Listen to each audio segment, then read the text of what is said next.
12 বছর পর ফুটসাল বিশ্বকাপে জুনিয়রদের ফাইনাল জেতার পরেই লাইভে এসে আর্জেন্টিনাকে অপমান করে একই বললেন ব্রাজিলিয়ান তারকা নেইমার জুনিয়র।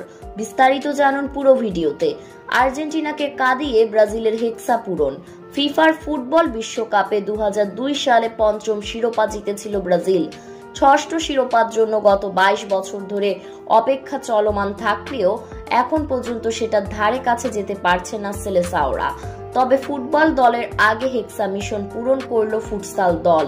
ফিফার ফুটসাল বিশ্বকাপের ফাইনালে চির প্রতিদ্বন্দ্বী আর্জেন্টিনাকে 2-1 গোলে হারিয়ে ষষ্ঠবারের মতো চ্যাম্পিয়ন হয়েছে ব্রাজিলিয়ানরা, যেখানে এর আগেও 5 বার ফুটসাল বিশ্বকাপ জিতেছিল ব্রাজিল।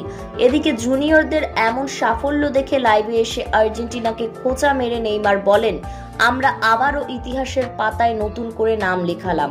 আমরা বুঝিয়ে দিলাম ব্রাজিল মানেই নতুন কিছু। আমরা ভক্তদের আবারও খুশির জোয়ারে ভাসালাম।